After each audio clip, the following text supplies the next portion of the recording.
Someone na naiiklian pa sa gabi.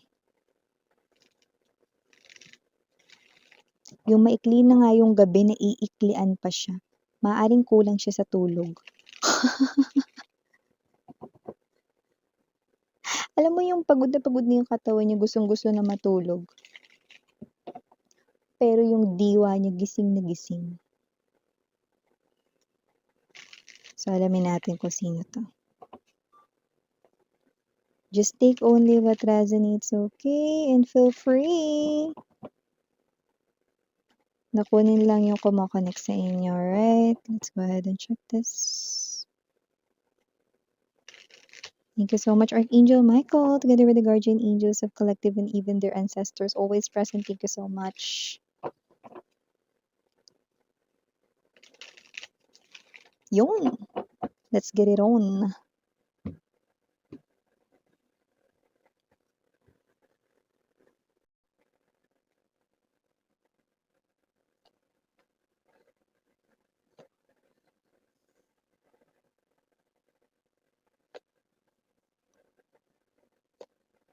Ay.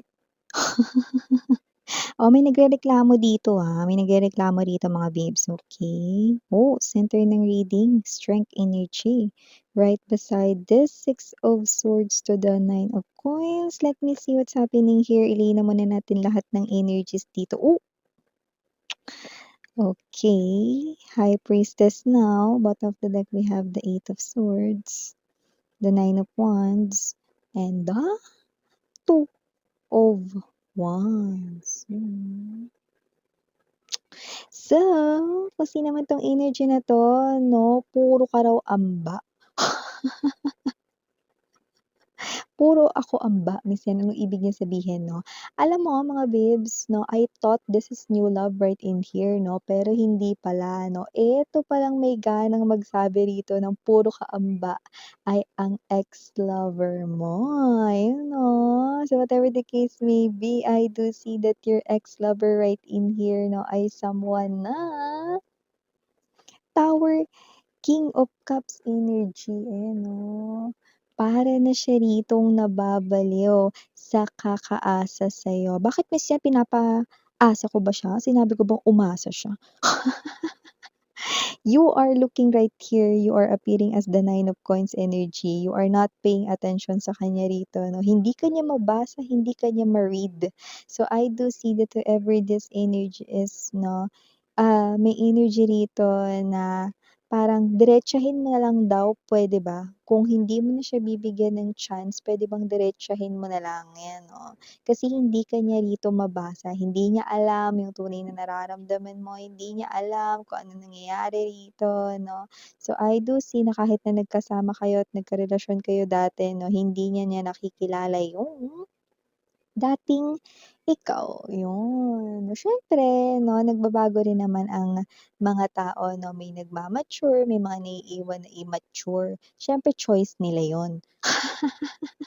Pero 'yan 'no, may mga pagbabago pa ring nangyayari 'no, sa katawan internally and externally 'no.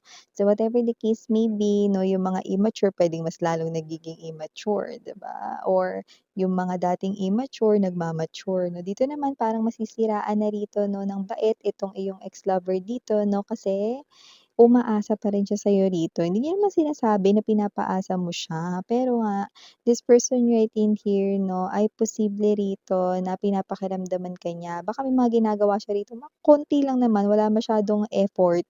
Yung mga ginagawa niya rito na puwedeng hindi masyadong obvious yung dating sa'yo. Gano'n pa man, nakikita ko na itong tao na 'to ay nagrereklamo, 'yan 'no. Para kasing hindi ka dito nagbibigay ng atensyon. Kung may ginagawa man siya ritong hakbang or actions 'no, ba't hindi mo na lang daw sabihin na, "Puwede ba tigil mo na lang 'yan kasi wala na akong pakialam sa'yo." Or, "Puwede ba tigilan mo na ako 'no, you are just giving him or her side eye." Ang taray ng kumare ko, side eye lang 'no, patingnan ang irap mo diyan. Sa lahat ng gender dito babae, lalaki, LGBT 'no, doesn't have to be 'no na, binibigyan mo siya ng side eye, pang-irap yun. Ibig sabihin puwedeng ikaw ito na nonchalant. Wala kang pakialam sa ginagawa niya, you don't care 'no, kahit na rating na siya rito ng pag-express ng kanya ritong pakikipagbalikan sa'yo. Pero yun nga, wala masyadong effort dito 'no, kaya parang naiintindihan din kita, eh. So, kasi naman 'tong energy na 'to 'no, naiinis siya rito, nagrereklamo pa talaga siya rito, So, nakita natin dito na itong person na 'to 'no, ay posibleng nag-reach out na sa inyo, kinamusta kayo 'no, tapos wala ng kasunod pa maliban dun pero nagrereklamo na agad ng ganito. Baka yung sinabi niya lang sa'yo, "Hi, kamusta?" 'no, imbes na sorry, 'di ba, para kahit papaano magkalaman naman yung sinabi niya. Iba naman dito maaaring, you already passed that stage. Puwedeng nandodo'n na siya sa energy 'no, na posibleng nilapitan niya na kayo rito 'no, pero puwedeng in-ignore mo siya, parang wala kang nakita, para siyang hangin. O kaya naman puwedeng kinausap mo siya 'no, na, "Hindi ako puwede ngayon, eh, busy ko." 'Yan, oh. Bakit mo pa daw kailangan sabihin 'yun, kung puwede mo naman sabihin na, "Huwag ka ng pakita sa'kin, ayoko nakikita yung mukha mo." 'Yan, oh.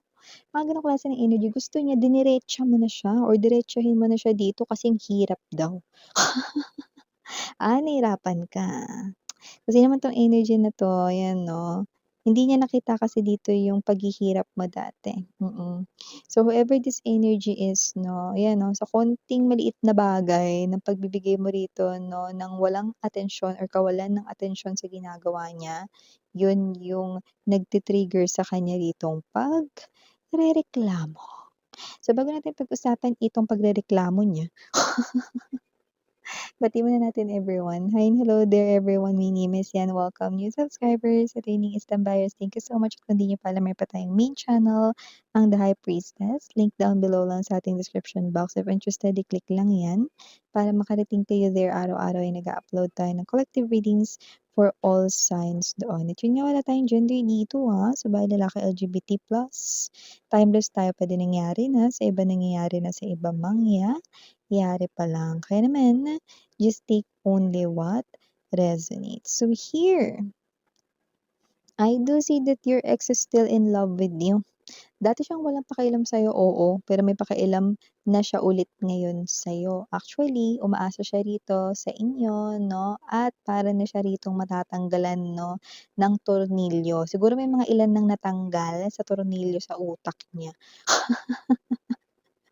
May mga matatanggal pa dahil hindi nila mabasa kung ano ang galawang ginagawa mo. Gusto nilang isipin na nagpapakipot ka lang at hard to, playing hard to get kuno, 'no? Pero bakit gano'n hindi ka pa daw bumibigay, parang hindi daw fake ang pinapakita mo. Aba, siyempre naman nararamdaman rin na pala niya 'yun 'no, na hindi fake ang pinapakita mo 'no. So, I do see na kung gano'n naman pala daw, ba't hindi mo na lang diretsahin siya rito 'no? Kailangan ko pa bang ispelingin yun, Miss Yan? Queen of Swords energy? Kailangan pa ba i-spell out ko sa kanya yan, ABCDEFG, HIJKLMNOP? Ang lahat ng yan, ibig sabihin, alam niya kung bakit ganito yung kinikilos ko, hindi niya ba nalalaman kung ano ang history namin? Hindi ba yan nakalagay sa library, hindi niya nabasa? So, I do see na parang ikaw ito na hindi mo na yan kailangan sabihin sa kanya kung bakit ganyan ay kinikilos mo. Tapos kung sumusuko siya sa mga ganito palang nakakonting effort, parang hindi niya rin pinapakita rito sa akin, Miss Yan, na sincere talaga siya sa paghingi niya ng tawad at pagbalikan dito. Yung pinapakita niya sa akin, nag-chat lang siya, nag-text lang siya, tapos nagrereklamo siya ngayon.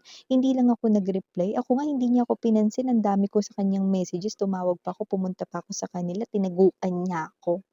Sinabi niya wala siya kahit nandun yung tsinelas niya. So, whatever the case may be, yan.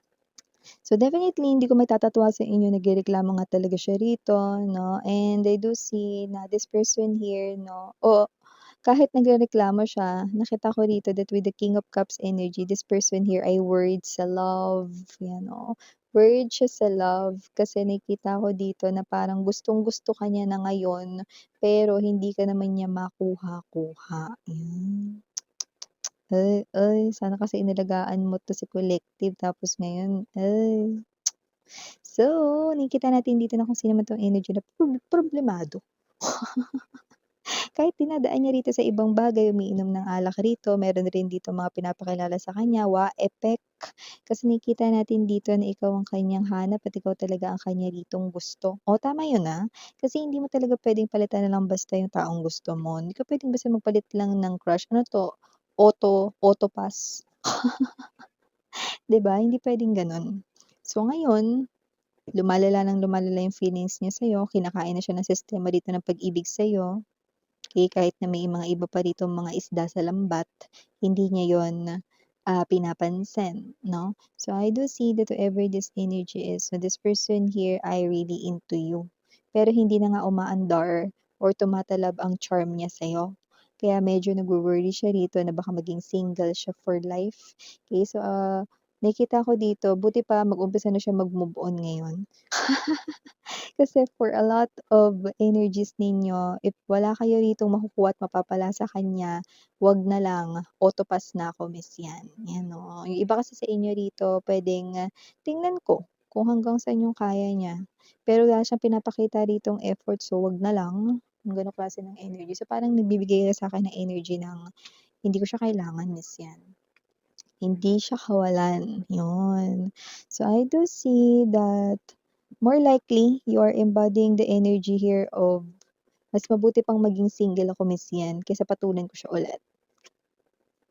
See? You're giving me that vibe in this reading. So, with this Eight of Swords energy, marami ka nang napag-isip-isip. Simula nang iniwan ka niya, no? Parang ang nanghinayang ka pa dun sa mga unang buwan na iniiyakan mo pa siya. Parang naisip mo, sayang yung luha mo at mga tisyong binili mo. So, I do see that whoever this energy is, magpapatuloy pa rin dito ang kanya rito, okay, na pag-iisip, no? It's a torture sa kanyang mind.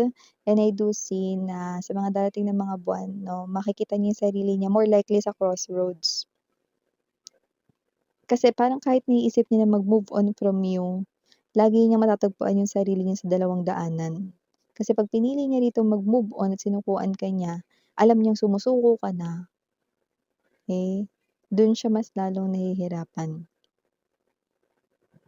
Lagi niyang iniisip, what if kaya ko pang baguhin yung aming kapalaran? What if kaya ko pang baguhin or i-change yung mind ni collective? So, every time na may isip niya mag-move on sa'yo, eh, may isip niya na baka it's some kind of trick. Trick mo na, o sige, suko ka na pala, okay, bye-bye. Or, it's some kind of trick ni universe. What if challenge lang ako ni universe? Diba? Iniisip niya, what if china-challenge na ako ni universe, 'pag umalis ako dito hindi niya bibigay sa'kin ulit si collective. 'Pag nag-stay ako baka ibigay niya sa'kin ulit si collective.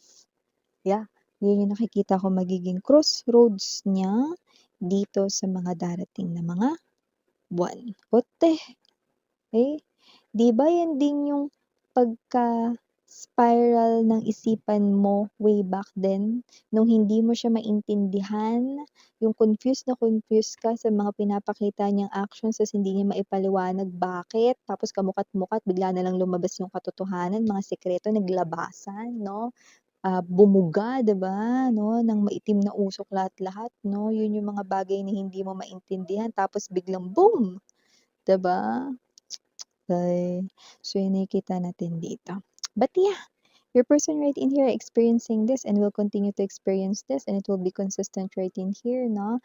Hindi ko nakikita ito na magsa-stop. This is somewhat here na maaaring maging unlimited pa nga, no? Non-stop it is. Yun.